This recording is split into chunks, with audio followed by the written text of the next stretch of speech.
Justice Yashwant Verma के घर में लगी आग से जुड़ा एक वीडियो सामने आया जहां भारी मात्रा में कैश मिला था। दिल्ली पुलिस कमिश्नर की ओर से शनिवार को यह वीडियो शेयर किया गया था। वीडियो ऐसे सामने आया है जब दिल्ली हाईकोर्ट के मुख्य न्यायाधीश डीके उपाध्याय ने जस्टिस यशवंत वर्मा के सरकारी आवास से नकदी मिलने के मामले में भारत के चीफ जस्टिस संजीव खन्ना को एक रिपोर्ट सौंपी है। जस्टिस उपाध्याय ने घटना के संबंध में साक्ष्य और जानकारी एकत्रित करने की आंतरिक जांच प्रक्रिया शुरू की थी। इसी दौरान जस्टिस वर्मा के घर के अंदर का ये वीडियो सामने आया जिसमें जले हुए नोटों के बंडल दिखाई दिए। इतना ही नहीं, सुप्रीम कोर्ट को सौंपी गई रिपोर्ट में प्रकाशित कर दी गई है। दिल्ली हाई कोर्ट के चीफ जस्टिस की रिपोर्ट में गहरी जांच की सिफारिश की गई है और मामले से जुड़े दस्तावेज भी वेबसाइट पर डाले गए हैं। दिल्ली हाईकोर्ट के जज यशवंत वर्मा के बंगले में आग लगने से एक बड़ा खुलासा हुआ था जिसमें उनके घर से भारी मात्रा में कैश बरामद हुई थी।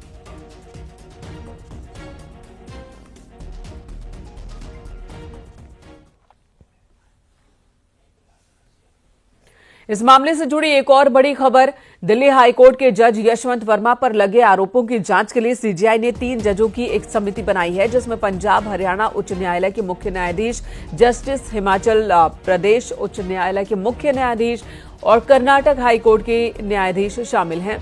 इतना ही नहीं, सुप्रीम कोर्ट ने जज यशवंत वर्मा का नाम रोस्टर से हटा दिया है और जांच जारी रहने तक जज यशवंत वर्मा को कोई न्यायिक कामकाज नहीं दिया जाएगा।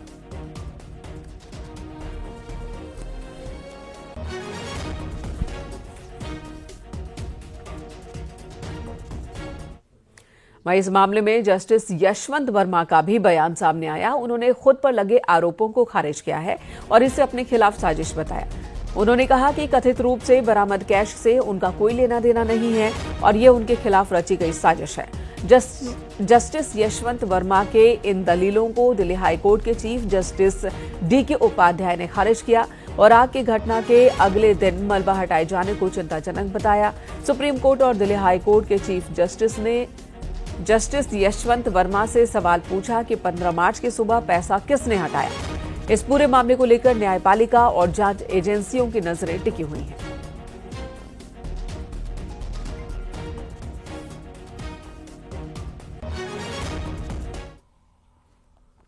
तो करप्शन के आरोपों में घिरे दिल्ली हाईकोर्ट के जस्टिस यशवंत वर्मा की मुश्किलें बढ़ती जा रही हैं।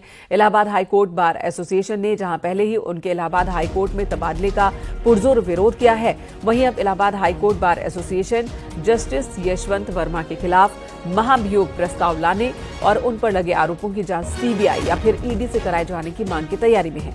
इसके लिए बार एसोसिएशन ने सोमवार यानी कि 24 मार्च को लाइब्रेरी हॉल में जनरल बॉडी मीटिंग बुलाई है। आर्टिकल 124 संविधान में दी हुई है, उसके नियम कानून बने हुए हैं।